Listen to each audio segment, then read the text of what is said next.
Hi everybody, welcome to another weekly movie. I'll put it gallery so you can see. Oh wow, lots of people.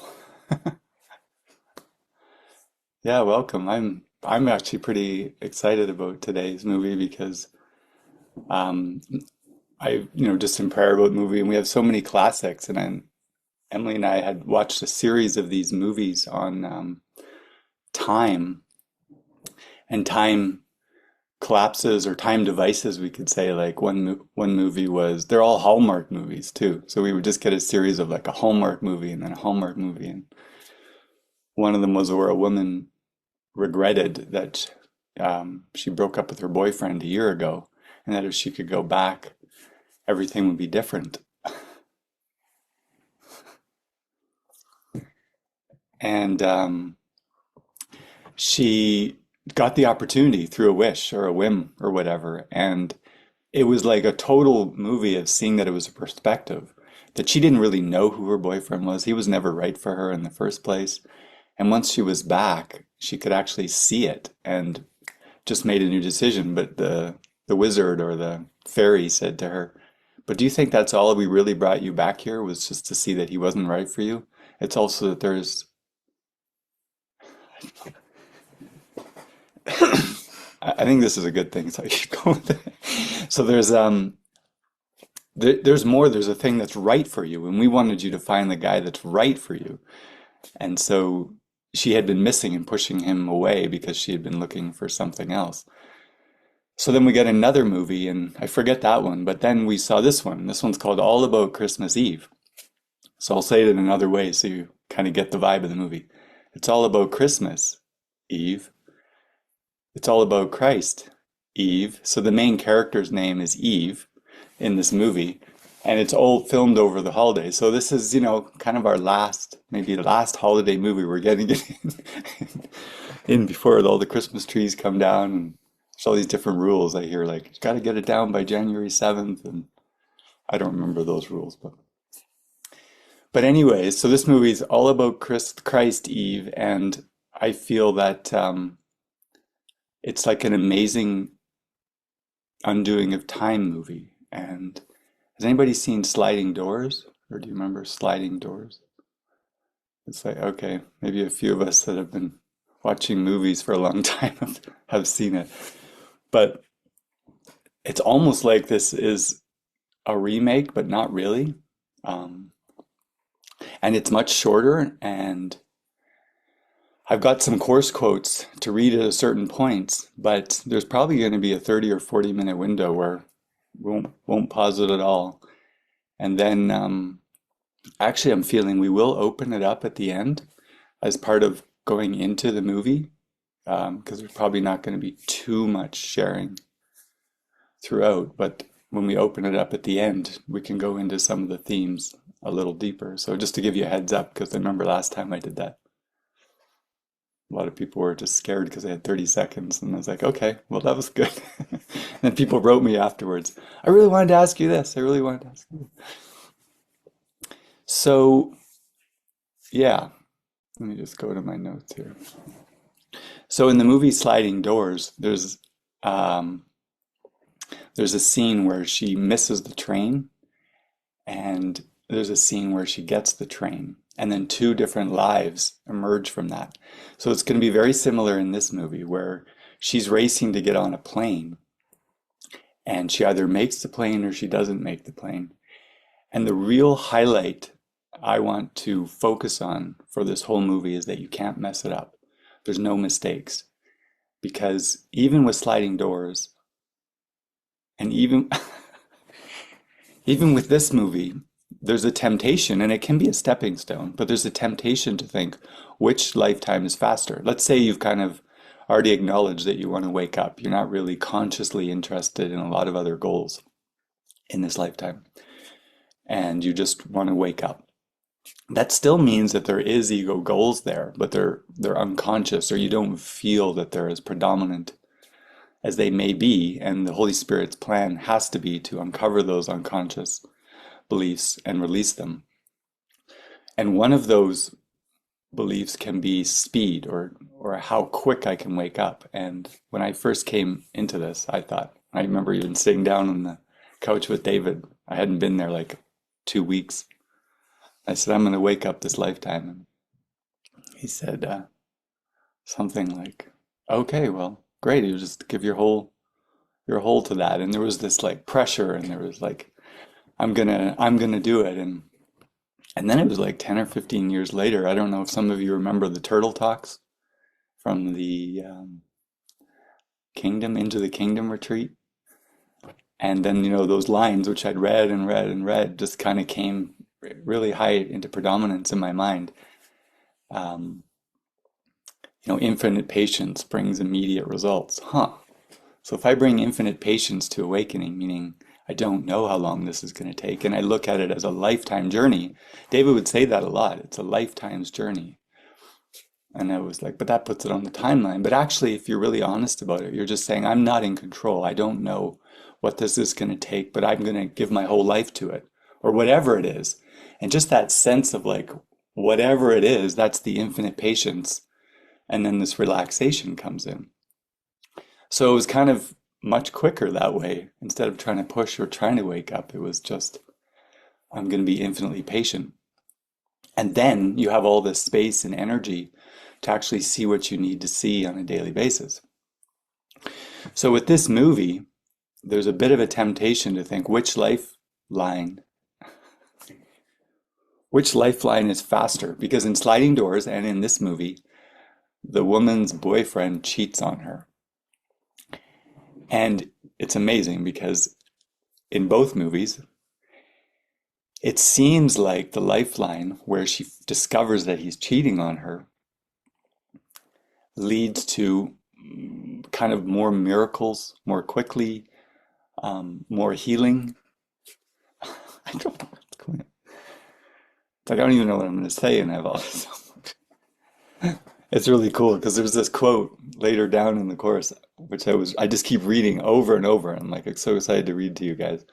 And I don't even know what it means. And I read it over and over, but it touches me so deeply and it lines up so amazing with this movie. So, but that's like 15 minutes from now. So, so yeah, if there's a temptation to see that maybe one lifetime is faster, and that's okay because Jesus does say in the Course in Miracles that delay in time is possible.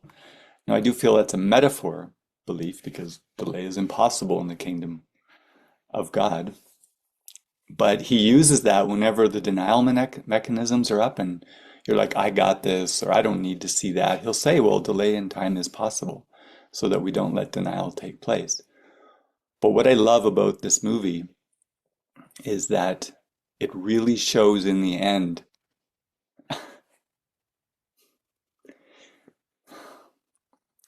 It really shows in the end that it doesn't matter what you do. It really does not matter what you do. If your willingness is out front and your purpose is out front, Jesus can reorchestrate. So I used to use this analogy with a friend. He was really funny because he was in Hawaii and he was so scared of joining with us that he would like hide more and more and more and more and just kind of pull away and pull away. So we moved to Hawaii and bought a house next to him. This is 15 years ago. But it was really funny. It was like, okay, well, what's that saying? If Muhammad won't go to the mountain, then the mountain will go to Muhammad. So literally we moved and he's like, okay, I can't take it anymore. And he joined in and immersed so fully with us.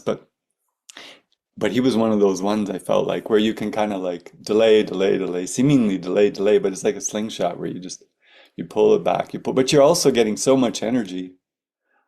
I don't know if this is the right way to look at it. This is what it felt like. You're getting so much energy that when you release it, boom, you fire off. And so he was ready. He was totally ready by this time. So he just fired off and was this great admin assistant for the ministry for a while.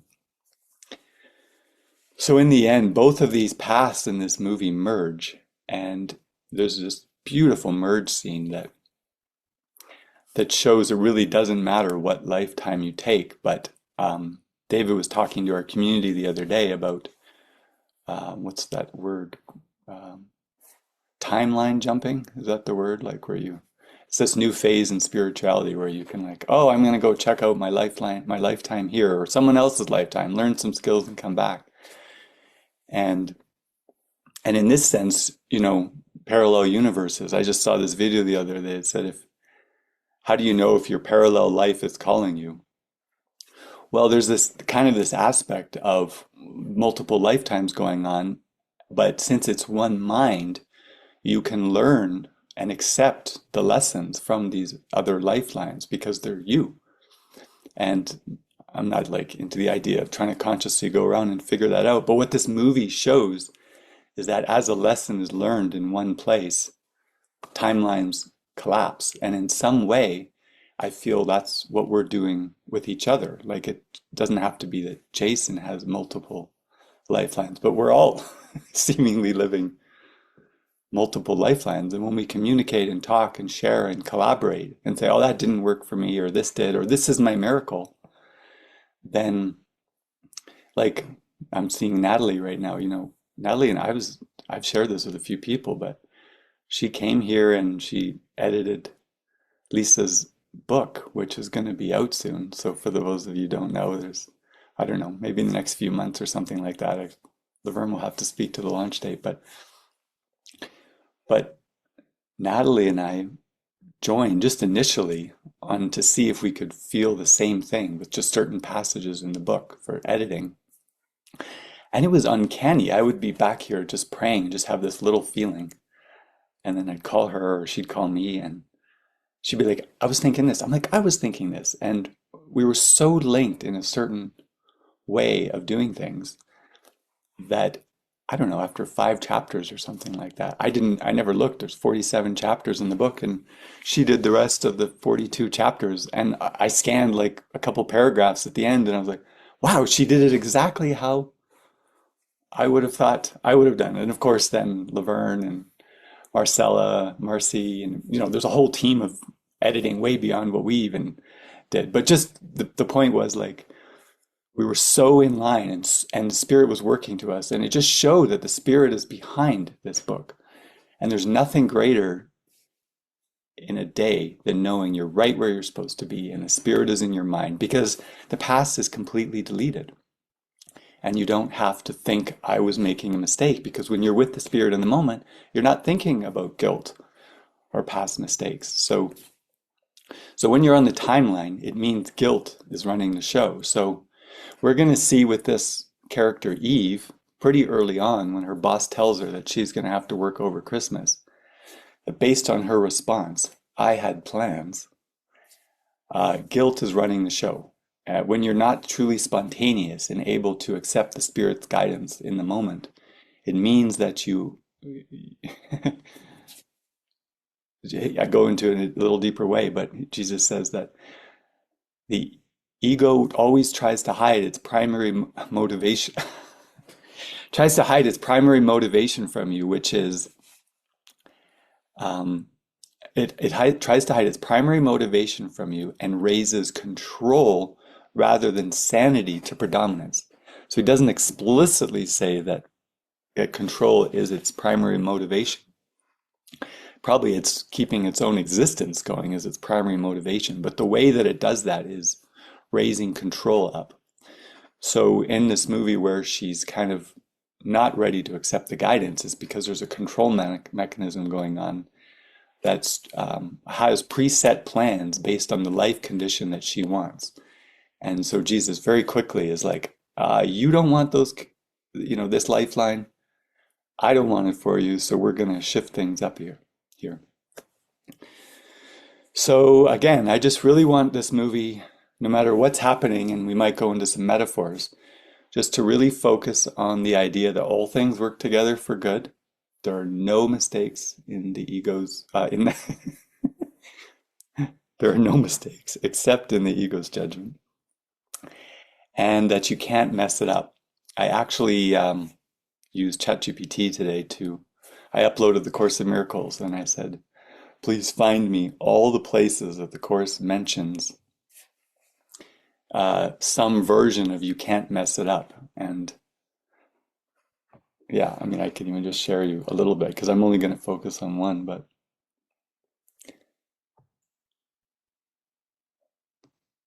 I can't find it easily, but it was amazing. He was just like, well, the course says that, you know, the errors are really a mistake in terms of identification. God is with you to the end. Time is not real. He goes into all these different ways of showing you how you can't mess it up.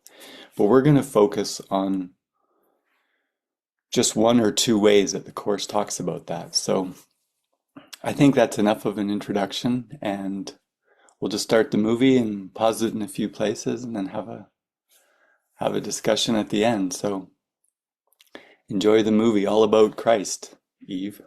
Kind of a great title, actually. All About Christ on like the Eve that just before you're ready to accept the Christ. So, okay. So this is where I wanted to go into that idea that all things work together for good. So from the course, all things work together for good. There are no exceptions except in the ego's judgment. The ego exerts maximal vigilance about what it permits into awareness, and this is not the way a balanced mind holds together. The ego is thrown further off balance because it keeps its primary motivation from your awareness and raises control rather than sanity to predominance. A major source of the ego's off-balance state is its lack of discrimination between the body and the thoughts of God. Thoughts of God are unacceptable to the ego because they clearly point to the non-existence of the ego itself. This is why guidance or a reflection of the thoughts of God also are blocked and unacceptable. So the reason I put that in here is because, you know, she might not know the best thing to do because let's just say she's very early on in her spiritual journey, and even the idea of spirituality she would never even say, because later on in the movie you'll see her take on destiny is a lazy man's approach to living. You know, so there's a lot of independence and I've got this underneath it. So there's a lot of plans. And the spirit is trying to come through with an alternative plan right now. And she's like, no, I got this. I've got to do this. I've got to do that. And really, it's the control underneath that has set up the conditions of her current life. And I like this where he says, this is not the way a balanced mind is held together, because the ego exerts maximal vigilance about what it permits into awareness. From the personal perspective, you can only see tiny little things about your own life. Even if you asked yourself about my life, what's going to happen, or if you even looked back at what did happen to you, first of all, you wouldn't even be able to comprehend what's going to happen to you. You know, Jesus says you can't possibly know that. And then if you look back, you're actually looking back with the ego. So you're looking back amiss. So we really have a very limited perspective on things. And he says, how could you possibly know now, taking everybody else into consideration, what's best for the whole? Would you presume to be so arrogant? And yet I would say most of us do presume to be so arrogant on a daily basis. I need this, I need that. And, you know, rituals aren't just rituals of, you know, in the Catholic Church where they do the smoke thing and clear your sins away. I don't know too much about what they do, but whatever the rituals are, that's not it. It's like, I have to have my coffee at this time of day. I have to do this. And if I don't have this, and we're even watching our cat because she's funny. She went out yesterday and we came in and watched part of a movie and it was like an hour and a half and it's cold. And then I thought, oh, we need to go outside for a sec here and go. And she's there at the door, like, trying to get it. It actually wasn't that cold, but like, oh, sweetie, come on in. So she comes in and she immediately, like, how do I stabilize? She runs to her food. She looks up so you can rub her. So it's like rub her, love her, so she can get her world back into place. That's what it felt like. She's like, how do I get my world back into place? But we're always constantly doing that, and Jesus is trying to shake things up so we don't rely on control of familiarity and rituals, but we learn to stabilize. Started to watch this another documentary last night about a musician who actually went through a lot of trauma, but he He said, if you're going to be famous, um, you will not you will not survive unless you have an anchor point. You will get completely lost in a character, blur the lines about who you really are, become the character, forget what it is, just do things for an audience. And he said it's so important to keep that anchor. So Jesus is trying to constantly bring us back to find our anchor. And right now she doesn't have her anchor. Her anchor is pretty much just daily life. So the main thing I just wanted to highlight is even though it seems to be a very difficult choice, does she accept the job offer and let her boyfriend down? Or does she reject the job offer and go with her boyfriend? It seems to be a tough choice. What I feel can help us in those situations is to just remember that all things work together for good, because then the mind can at least relax and not put so much pressure on the decision. And then just see, okay, what's really the flow here? What's happening? And even if it was, you could say like an ego-motivated decision, it doesn't really matter as long as your purpose for correction is out front, because Barbara and Robert Varley would say, if you've read The Peace of God is My One Goal. Okay, so to continue on the thought that I was saying, so many times we can't hear the guidance, but that's not a problem to the spirit. The more important thing is that you can't mess it up. And we've heard David say that over the years. You can't mess it up. But I was like, where does it actually say that in the Course? So as I told you, I looked it up, and it doesn't actually say you can't mess it up in the Course. But it says it in this way. The happy learner cannot feel guilty about learning. This is so essential to learning that it should never be forgotten. This is so essential to learning that it should never be forgotten. And I don't think he means the learning of the world. I think he means you need to learn that you're wrong about a lot of perceptions that you've had. You need to learn that there's another way of thinking. You need to learn that guidance can transform your life. You can learn how guidance works, how collaboration works, how exposing thoughts works. There's a learning to all of that, but it's not the learning that the ego set up. The guiltless learner learns easily because his thoughts are free. Doesn't that sound great? Like if you already admit, okay, I'm not 100% completely happy. I'm not woken up. I still perceive a world. But how can I do this and at least have my thoughts be free and not be so tight? Yet this entails the recognition that guilt is interference, not salvation, and serves no useful function at all. So that's the key part here, is that guilt is interference. So I feel she's ready for that, even though she may not use the word spirituality, she may not use the word guidance. Anybody right now, here in this room, and Eve, who's with us, can say, I do not want to live a life of guilt. And this is basically a direction of mind acknowledging that guilt does need to come up and be released, but not held onto. And it's also, like for myself, admitting that there's going to be many, many instances of misidentification as I forget myself. But the trick is not to project it to form, not to think that I've made a mistake in form and keep taking that guilt and putting it on form. Did I do this right? Did I do that wrong? So this movie is what really shows, it really shows that to me, that you can't mess it up. So yeah, I hope you get that sense that she's kind of seemingly this, in her world, an impossible situation. She's going to lose either way. But that if she can just relax, kind of let go, not have to know everything, that somehow there's going to be a light at the end of the tunnel. So, okay. Okay. So, yeah, this to me is one of the key points, because he's brought up destiny, and you could see her response to it was, that's a lazy man's approach to things.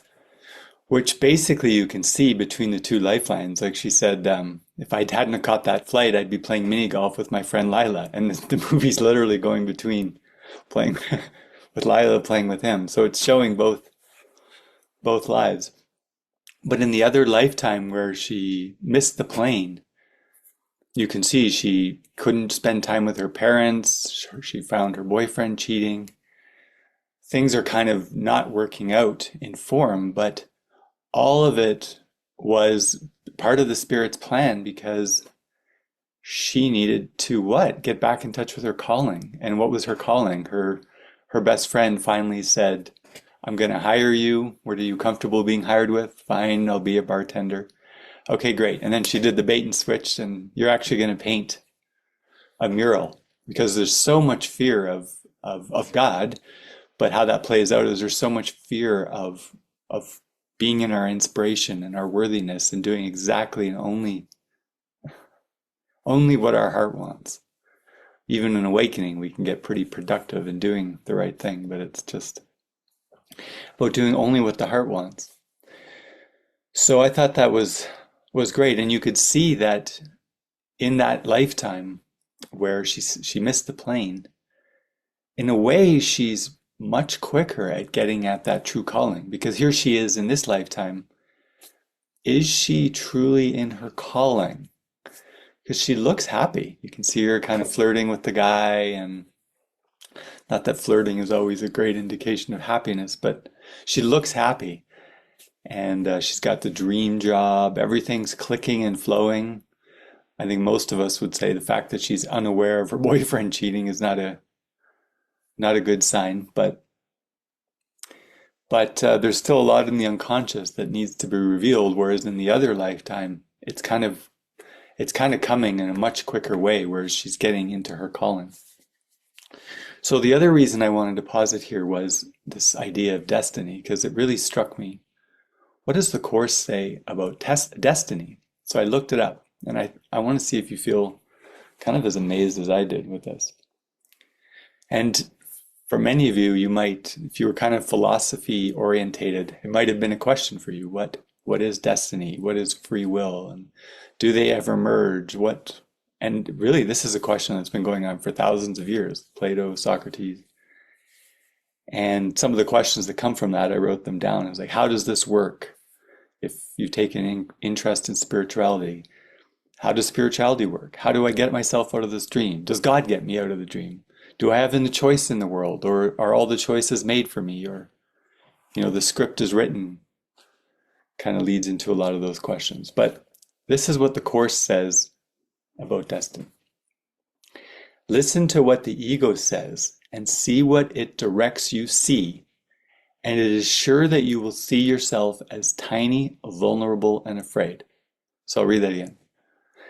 Listen to what the ego says and see what it directs you see, and it is sure that you will see yourself as tiny, vulnerable, and afraid. You will experience depression, a sense of worthlessness, feelings of impermanence and unreality. You will believe that you are helpless prey to forces far beyond your own control and far more powerful than you. And you will think the world you made directs your destiny, for this will be your faith. You will think the world you made directs your destiny, for this will be your faith. So this is why the question of destiny or free will, I feel, rises for thousands of years, is because destiny is scary to someone where destiny means they're an individual person in the world and they're at the mercy of the forces of the world. But that's what destiny means. Do you think I'm just going to give up control for that? If I don't hold this life together, I'm going to end up homeless. I'm going to end up on the street. I'm going to end up with a boyfriend I don't want to choose. I'm going to end up with relationships that don't allow me to keep accelerating in worldly terms. And I was like, wow, that's pretty cool. So that's why this debate goes on, is because there's not a real understanding of what destiny is. So what does Jesus say destiny is according to the Spirit's perspective? So remember, that was the ego's destiny, that you're at the mercy of the forces of the world. So this is what Jesus says destiny really is. There's another vision and another voice in which your freedom lies.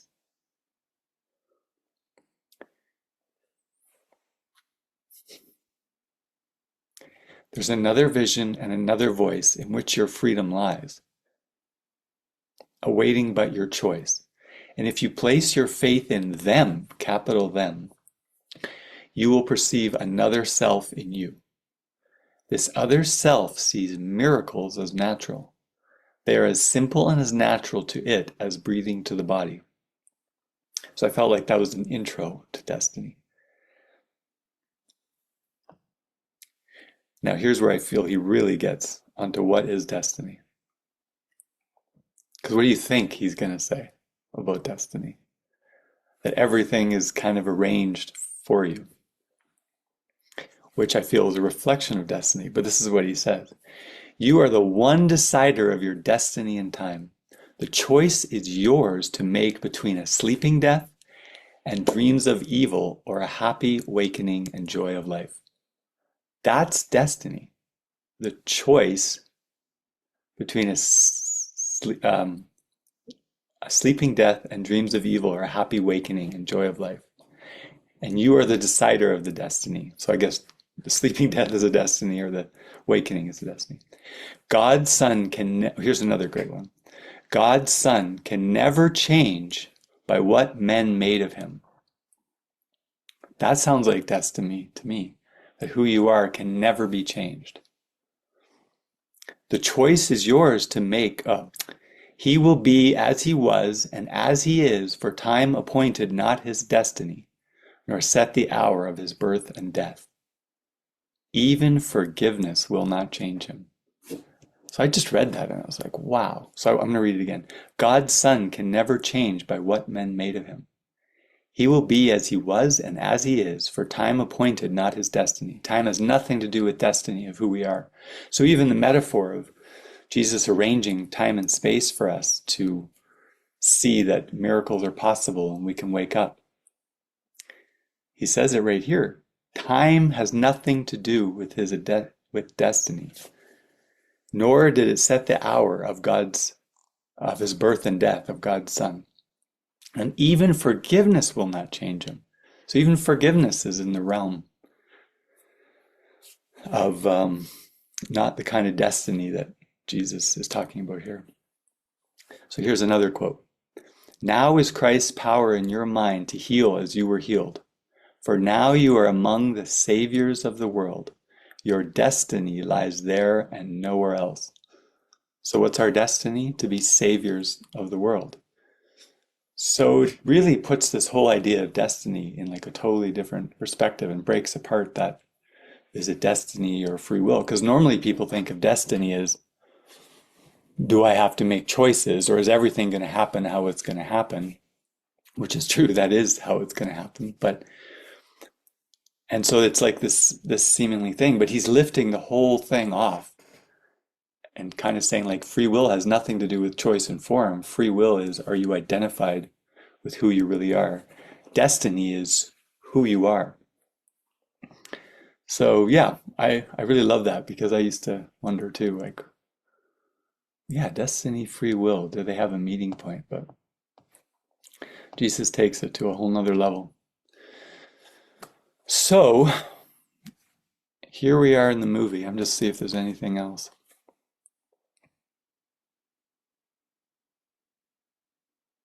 So you can see here she is with Aiden, and they're starting to have this connection and work together in a beautiful way, but she still hasn't told him that she has a boyfriend.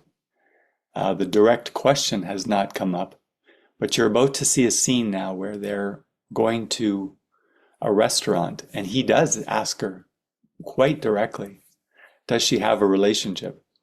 And right at the moment that she's given an opportunity to speak up, a waiter comes along and drops water all over her, and the moment is ruined. And the reason I'm telling you this is because when I first saw this movie, I was thinking, oh wow, okay, that's the that's the plan. She doesn't tell him. But because the theme of this movie is that you can't make any wrong decisions, I'm not really going to say whether that's true, a true thought or not.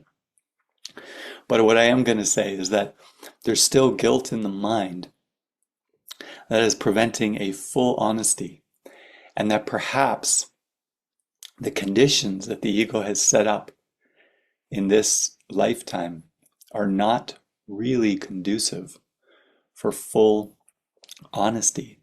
And she's going to have to find a deep inner resource to say, I got to make a much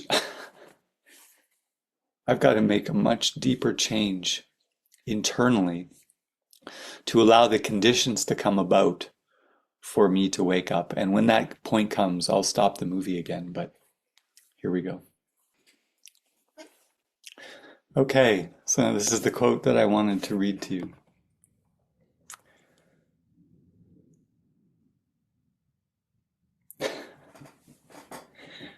Before a holy relationship, so they're in like this, she can feel the love and the connection now, even though she's not in the right job. And before a holy relationship, there is no sin. The form of error is no longer seen, and reason, joined with love, looks quietly on all confusion, observing merely, this was a mistake. And those are the very words that she said. This is a mistake. And then the same atonement you accepted in your relationship corrects the error and lays a part of it, a part of heaven, in its place. How blessed are you who let this gift be given. Each part of heaven that you bring is given you, and every empty place in heaven that you fill again with the eternal light you bring shines on you now. The means of sinlessness can know no fear because they carry only love with them. So I was talking to David yesterday because every time I read this quote, I just would burst into tears, and I didn't at the time really understand why. But I see that, in the holiness and the sinlessness with our brother, where she hasn't made any mistakes, he hasn't made any mistakes, you don't see any error in form. And the Holy Spirit just looks on the confusion and says, this was a mistake. It was a mistake in perception. But what's beautiful is she still feels out of integrity somewhere in her life that even though there's a love there, it's like it's all got to be on the Spirit's timing, and everything has to be under Jesus's control. And she called her boyfriend and said, I'm breaking up with you, but you could see in these last 20 minutes or so, at least you're doing the job you love. She's like, this is the job I love? There's still a lack of integrity. Is this really what her calling is?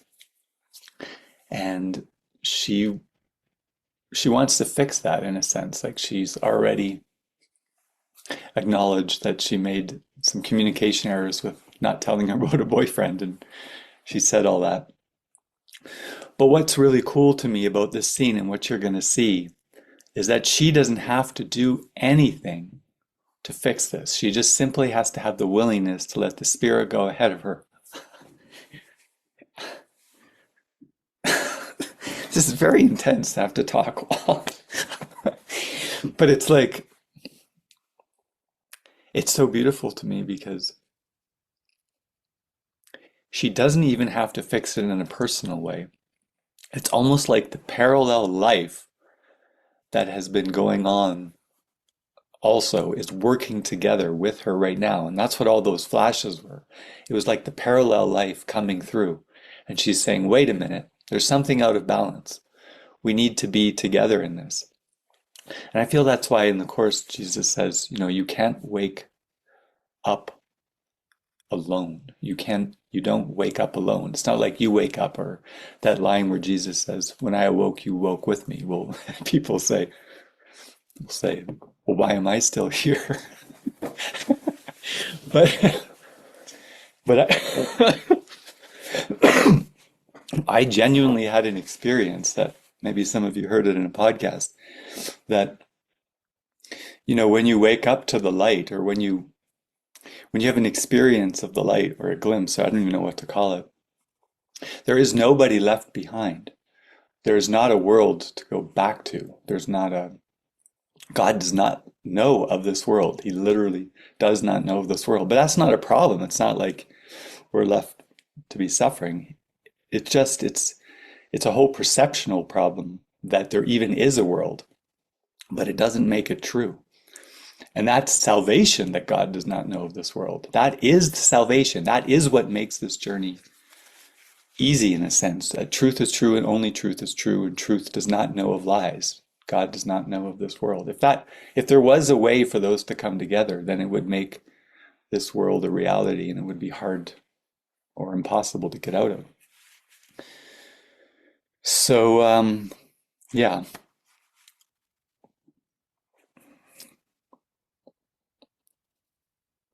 So there's just some integrity going on right now, like a fix. But if you don't see it as people, if you don't see it as she's leaving now and he's there, remember he said, he was referencing his baseball metaphor, where right in the middle of the game, he left because it was not his calling. His coach wasn't happy. Maybe some people in the minors weren't happy. But is that really true? If what you're doing is in alignment with the guidance, it must serve everyone, even if some upset or issues come up. And so right now, this is a mind level healing. This is in the mind that a mistake is seen, and everything is being reorchestrated right now in mind. So here we go. Okay, so this is the merge scene. Everything is merged. I think you saw that, where the seeming life that was in LA came to the window and put it under the life that never caught the plane. And that life disappeared. The one that said it was a mistake, that whole life just completely disappeared. And everything has merged. When you seem to see, and yet you saw the fear where she kind of just went like, whoa, what happened there? That feeling. When you seem to see some twisted form of the original error rising to frighten you, say only, God is not fear but love, and it will disappear. The truth will save you. Inward is sanity. Inward is sanity. Inward is sanity. Insanity is outside you. You but believe it is the other way, that truth is outside, and error and guilt within. Your little senseless substitutions, separate lives, certain people for relationships, multiple lives. Your little senseless substitutions, touched with insanity and swirling lightly off on a mad course like feathers dancing insanely in the wind, have no substance. They fuse and merge and separate. Remember on the bridge where she seemed to catch the plane and not catch the plane? Separate, merged again. They fuse and merge and separate in shifting and totally meaningless patterns that need not be judged at all. So whatever we were thinking in this is, which life was better? Should she do this? Should she do that? At this point in the awakening, are meaningless and need not be judged at all. To judge them individually is pointless. Their tiny differences in form are no real differences at all.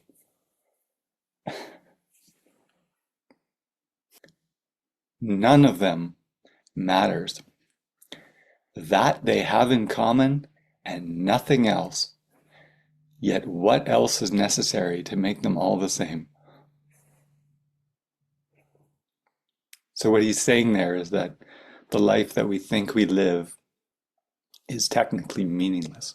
Who is the you that is thinking you're living in this world? And yeah, I also had an experience of that a few months ago in deep meditation. The body was going through some seeming difficulties, and I had this experience where time and space, at least for me, just disappeared, and it felt like I was with Jesus. When he took Helen on the timeline and showed her his life, her life was a tiny little speck in the midst of everything.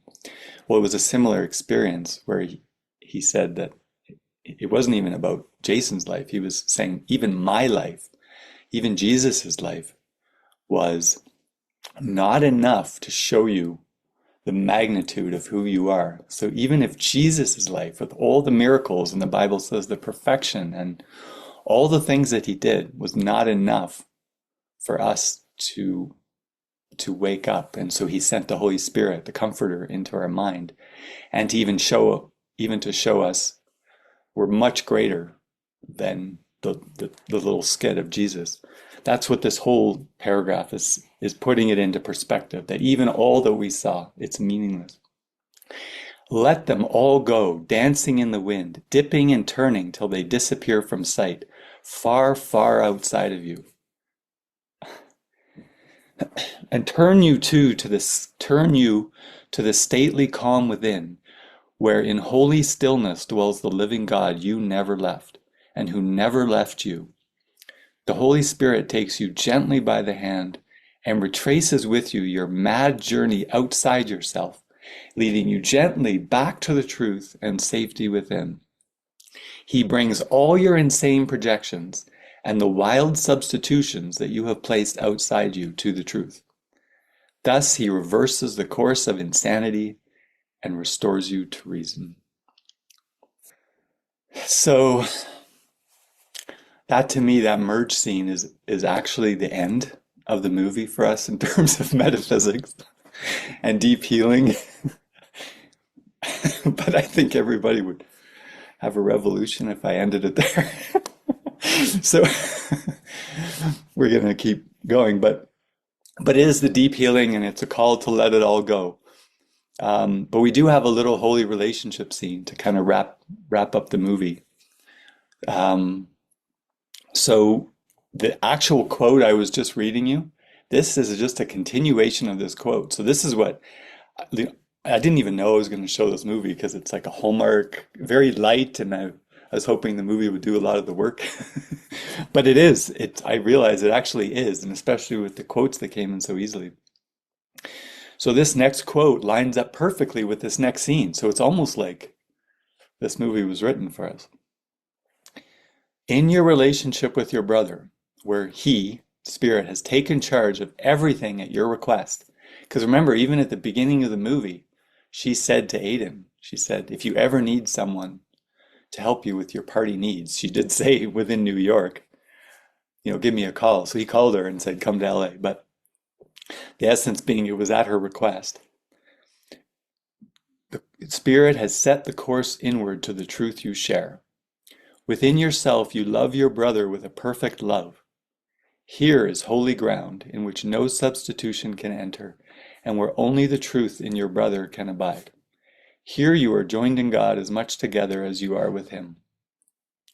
The original error has not entered here, so whatever mistakes that she seemed to make with not saying the right thing to the boyfriend, to Aiden about the boyfriend, or whatever seemed to play out in form. Remember back where I read, the form of error is no longer seen, and reason joined with love looks quietly on all confusion, merely observing this was a mistake. So here is holy ground in which no substitution can enter, where only the truth in your brother can abide. Here you are joined in God as much together as you are with him. The original error has not entered here, nor ever will. So here is the radiant truth to which the Holy Spirit has committed your relationship. So we get to see, like, as if they've almost never met to end the movie. So here we go. So it was all destiny in the end. Wasn't it cool though? Like even that was fresh. Like they didn't know each other. Like they met each other in the present moment. Wouldn't that be nice if you met your partner every day like you never knew them before? Instead of, I remember what you did to me yesterday. I'll try to forgive you.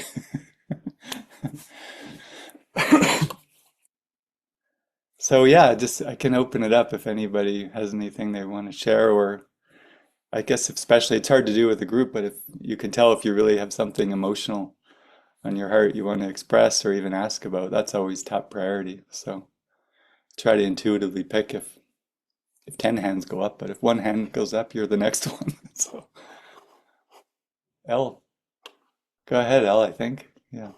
Hi everyone. I have to admit that I couldn't stay with the whole movie today. I had things distracting me, a family member coming over and everything. But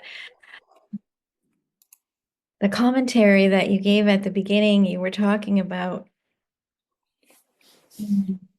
well, you were talking about Natalie and you and the book.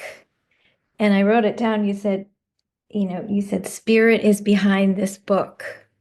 And this just is very, very meaningful to me right now because um, it seems to be the way I need to see what's going on in my life right now because it is a very deep dismantling and things are happening that like I've never experienced before. A fear that I've never had come in my life. It's like, oh my God, my life was so cush, so easy. And this is such a strange thing that's happening to me now. There's conflict with a person, the landlord. There's something else with insects that bed bugs that bring a lot of fear to my life. And it's been a bit resolved, but there's still the conflict with the person. And I realized that I am so mistrustful. I have so much suspicion of people. And I, of course, don't trust myself either. I have a lot of criticism and judgment of myself. And um, seems to be what's being shown to me that I hadn't seen before was that everything everything that is happening is for me. And and and even though the things that are happening seem so different and scary to me, um, they are for me, and I can somehow see that sometimes when my mind isn't so split. And and this seems to be what I need, although I keep thinking about like, Holy Spirit, this is too much for me. I can't handle this. I thought some miracles came in, and then I thought, oh, phew, and then whoa, something else. And I'm down in the dumps, in the gutter again. And movie shows in the end, it doesn't matter what you do. Like now I'm going to get into the guilt of what's been going on and how I must be doing things wrong.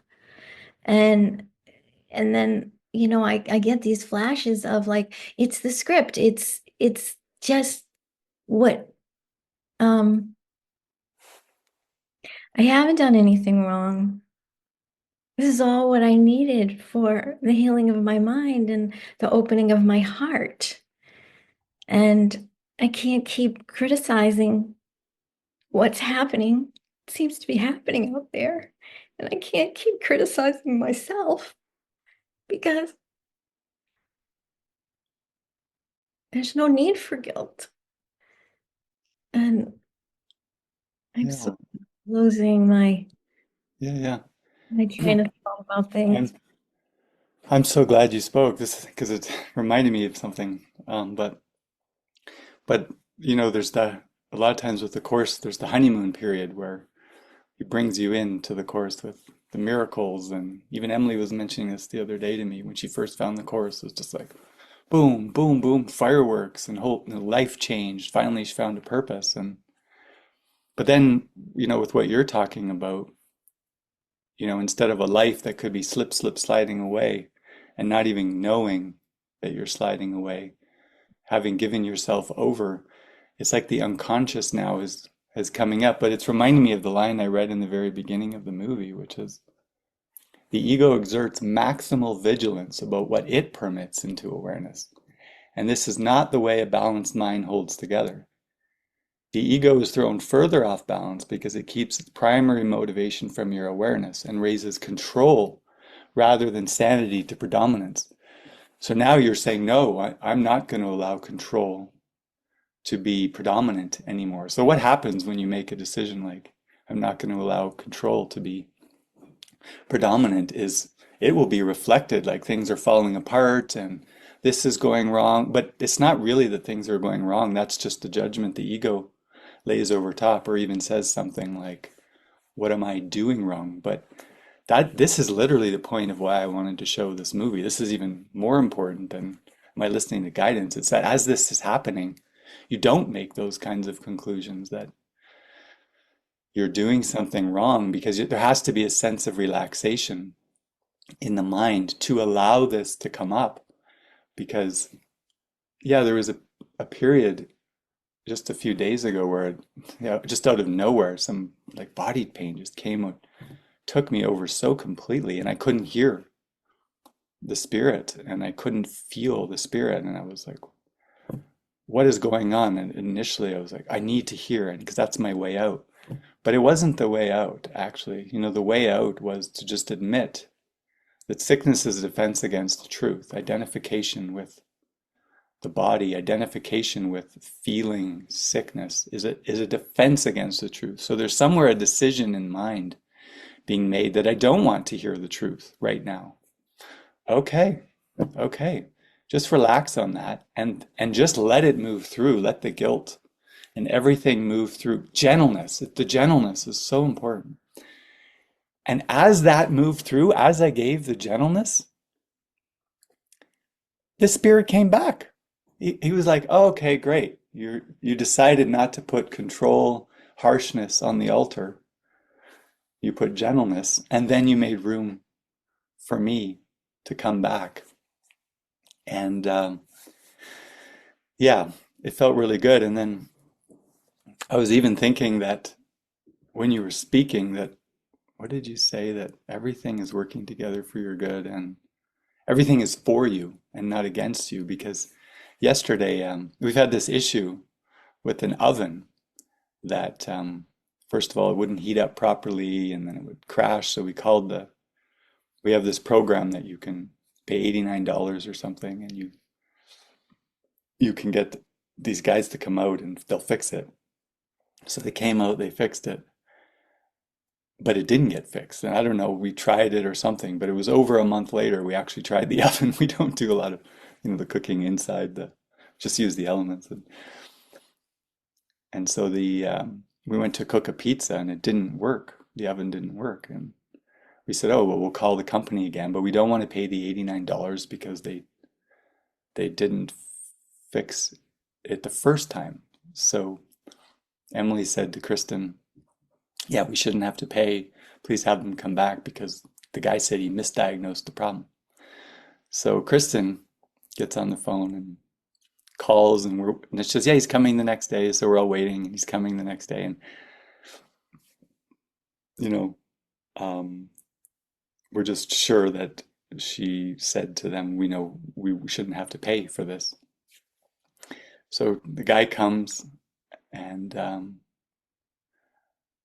so he came, he left. So then Kristen comes up and says, yeah, we paid the $89 again. And we're like, or it wasn't me, but Emily. She's like, what? You paid the $89? But I thought we had a clear agreement that you're not going to pay the money twice. And she's like, oh, no, it was over a month. We can't pay. We're not paying. Like, she was in total agreement with the policies of the world. But that was not the point. The point was, did you say or communicate that we shouldn't have to pay it? And at least, of course, in the end, we have to deal with what you have to deal with. But she didn't. And Kristen went into all this guilt, like she'd made a mistake. And Emily just went down and decided they were going to recall the home warranty company together, because it's all about healing. So, it's not the best use of time, as the ego would say, because two people to make a quote simple call, but sometimes we'll have five people making these kinds of calls for mind training and healing. And so anyways, the two of them went down, and Kristen and Emily joined for at least 25 minutes. And Kristen had all this fear. And it was revealed that she just couldn't believe you could even say such a thing, that it was misdiagnosed. Could you please? And not only this, now she had to ask for a reimbursement. So they spent about 25 minutes, and I think Kristen still had some fear, but she got to the point where she said, okay, I'm at least going to communicate very clearly without an agenda what it is you said. So they get on the call. Kristen says, yes, I had the guy come out yesterday. He misdiagnosed the problem. Everything's good, but I believe you shouldn't have charged us for a second fee because even though it was over a month, it was really an error, so to speak, using just terminology on your guys' part. How do you feel about reimbursing the money? And they're just sitting there, and the lady goes, "Yeah, of course, I'll reimburse that right away." She just completely did it. But the whole thing, it was almost an impossible situation to Kristen, but it was so easy to judge that she'd done something wrong or made a mistake or that somebody had done. But how could you ever think that even getting charged twice, or Kristen not saying it the first time, was even where the error was? Because of that powerful joining that Emily and Kristen had, and the healing and the guilt and all the stuff that was in the mind that needed to come up. It was kind of irrelevant whether or not they gave the money back at that point. So you see, it takes the error off the form and puts it completely in mind in terms of misidentification with who you are. So Kristen left that phone call with empowered, feeling like, wow, I am not limited by the rules of the world and who I think I am, and I can learn to speak from a different place. So yeah. Yeah, well, I think I'll probably end it there, but so yeah, thank you everybody for joining in and have a great week.